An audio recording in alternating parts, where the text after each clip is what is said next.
Today we're going to be looking at Learning Target 1 from Unit 8. I can calculate the volume of cylinders, cones, and spheres. We're going to be focusing on the volume of cylinders today. And so you'll notice that I have two formulas written here that we're going to be using to calculate the volume of a cylinder.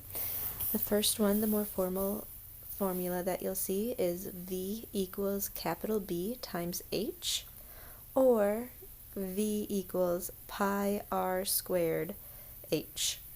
And we're going to talk about what each of those variables mean and then why there's potentially two formulas that we can be using. So the capital V represents volume, which is what we're looking to find. The capital B represents area of the base.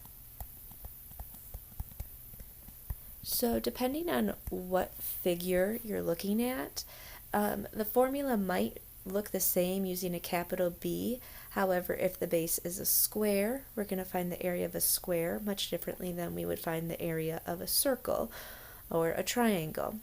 So that's why in that first formula you see the capital B for area of the base, which is again more formal. However, we know that if we're talking about cylinders, the base is a circle, and to calculate the area of a circle we use pi r squared. So that second formula is much more specific to our formulas, or is for our volume of a cylinder. If we continue filling in, the h represents the height of the 3D figure, and then the r represents the radius of the base or the top of the cylinder. So if we go down to example 1, it says find the volume of the cylinder, round to the nearest hundredth. So to make this more streamlined, we are going to use the second volume formula that's more specific to cylinders, which is pi times radius squared times height. And so I know that I'm looking for the volume. I know for pi I'm going to be using the pi button on the calculator, which I will show you that in a moment. We need to find out what our radius is, and we need to identify what our height of the figure is. So looking at my image, I can see that I have a half line right here. It goes from the center of the circle to the perimeter of the circle. That is a radius, so that is 5 centimeters long, and then the height of my 3D figure is 8.3 centimeters. So I'm going to plug that into my calculator. So I have volume equals pi times 5 squared, radius squared, times 8.3. Now, if you're using your scientific calculator, we can look at it here. Your pi button is right here. Okay, it's right above that up caret. So you would type in pi and then your multiplication symbol, and then you could do 5 squared right there, and then times again 8.3. Okay, and if we do that, we get that the volume is equal to 651 and 88 hundredths, because it says round to the nearest hundredth, so I'm going to make sure that I'm following those rounding rules. And then since it's volume, the units are going to be centimeters cubed, because we have 3 values that we're multiplying by itself.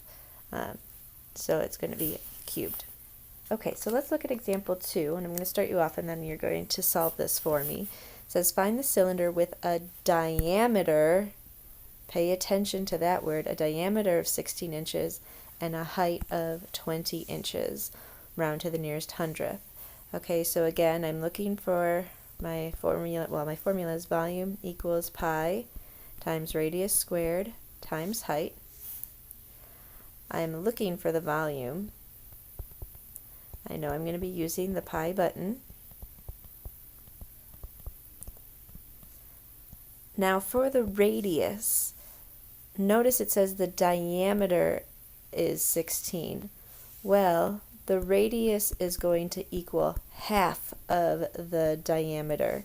So if the diameter is 16, that means that my radius is going to be 8 inches.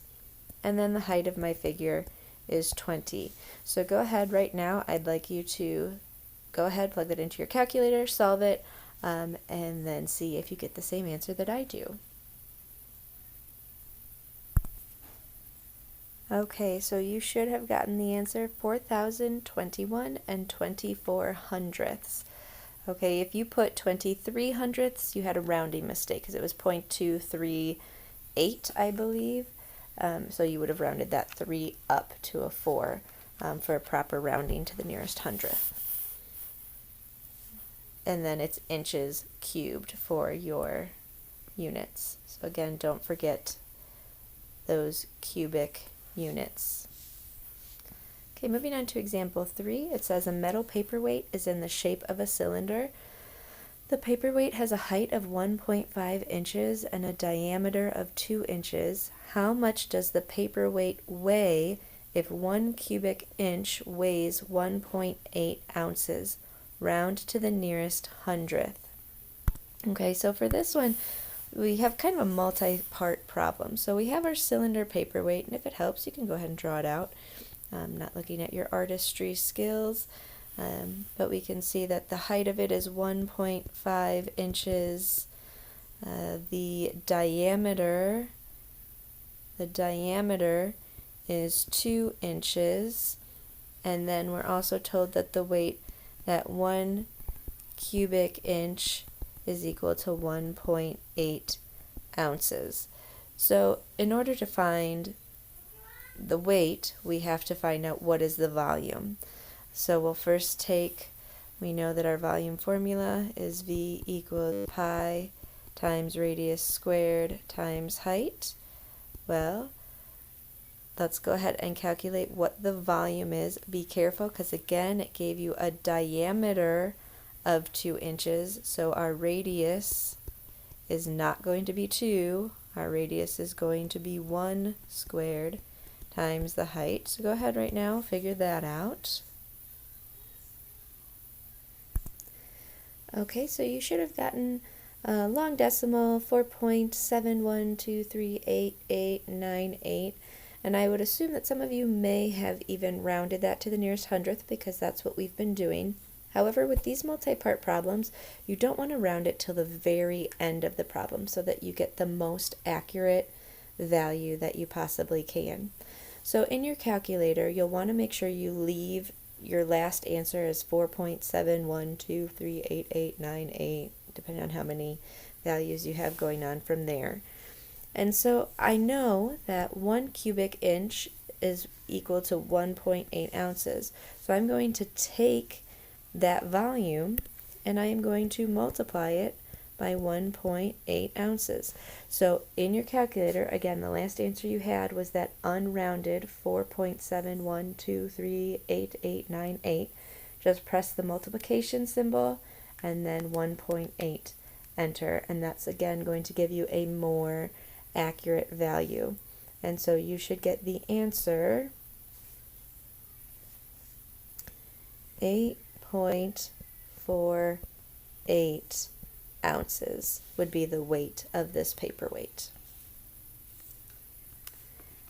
And again, the ounces are not going to be cubed because that is not how we measure weight. That's how you measure volume, which we accounted for when we mentioned volume, but then when we converted it into weight, it's just going to be straight ounces. Now, you will sometimes get problems where it'll ask you to find missing values, and so this is where you're going to have to kind of work backwards. We are going to use the pi button for pi, and then we're going to round to the nearest hundredth when necessary. So for example 4, it says find the height of a cylinder with a volume of 950 inches cubed and a radius of 10 inches. So I'm going to go back to my original formula, which is volume equals pi times radius squared times height. And I'm going to fill in what I know. So I'm told that the volume is 950 inches cubed. So V is going to be 950. Pi will always be pi. And then I'm told that the radius is 10. So 10 squared, and then I'm looking for the value of h. My unknown is my h. So I'm going to go ahead and simplify this first. So I have 950 equals pi times 100 times h. And this is what you could do this one of two ways. You could multiply the 100 by the pi button first. That does get into a few more complicated keystrokes to make sure that you're dividing by the proper number. So I might suggest that first divide both sides by 100. So if we divide both sides by 100, we get 9.5 equals pi times h. And then we need to get h by itself, so we are going to divide by pi. So that gives me that h is approximately, because again it's not going to be exact because we are rounding, so 9.5 divided by the pi button, or pi, we get approximately 3.02 inches. And again, it's not inches cubed because we're not looking for the volume, we're just looking for the height. So your height would be about 3.02 inches tall for this cylinder. Looking at example 5, find the radius of a cylinder with a volume of 208 centimeters cubed and a height of 4 centimeters. So again, we're going to start with our formula. Volume equals pi times radius squared times h, and fill in what we know.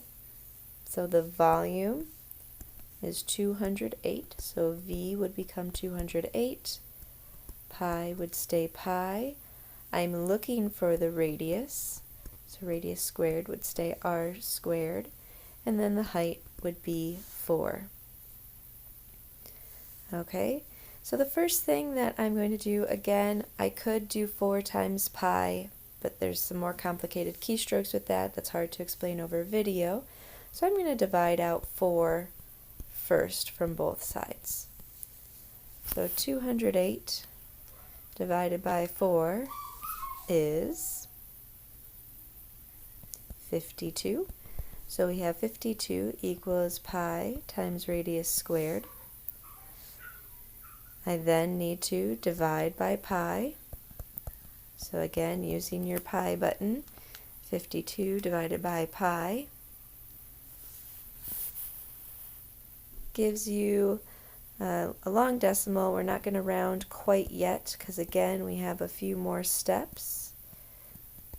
Dot, dot, dot equals radius squared.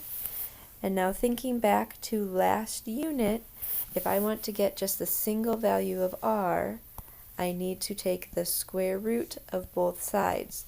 So this is where you need to pay close attention. So on your calculator, you have not cleared your answer for 52 divided by pi. So on your calculator, you should see 16.552111408.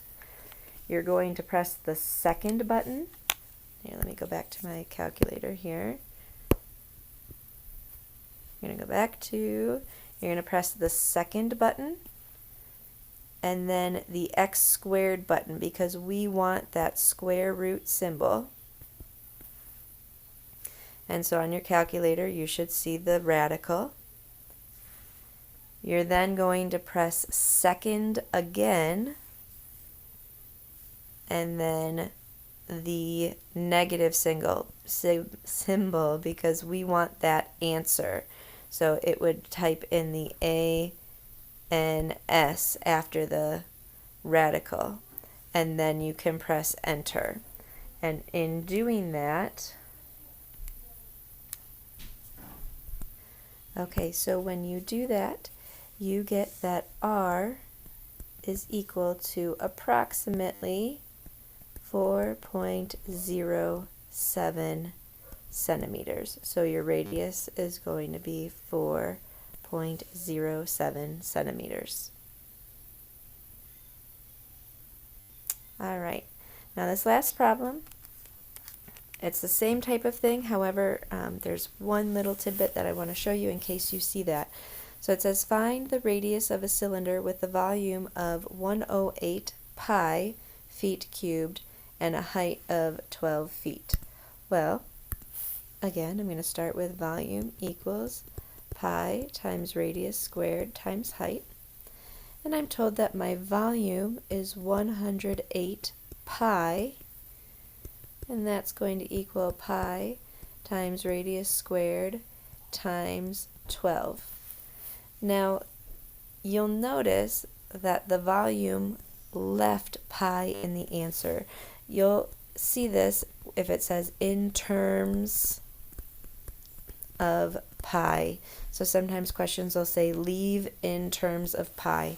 And so if you ever see that, you just do not multiply by the pi button. You just leave it as the coefficient, the number with the pi symbol after it. So if I'm looking at this, I see 108 pi. I know on this side I have 12 times pi. So we have 12 times pi times radius squared.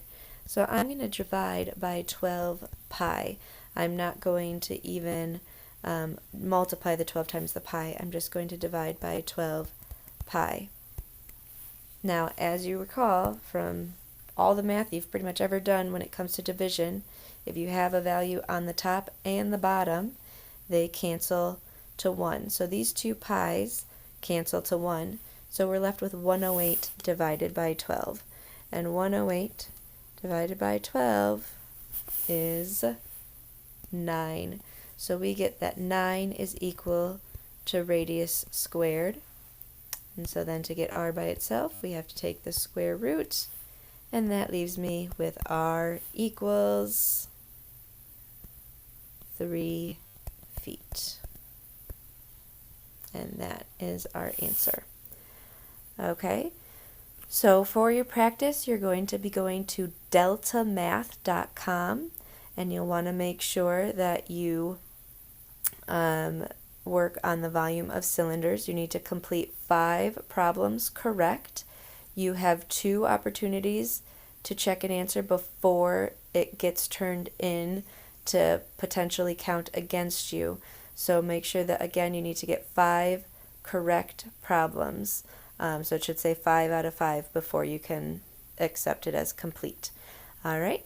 If you have any questions, stop by during office hours, 12:30 to 1:30, or send me an email. Okay, bye.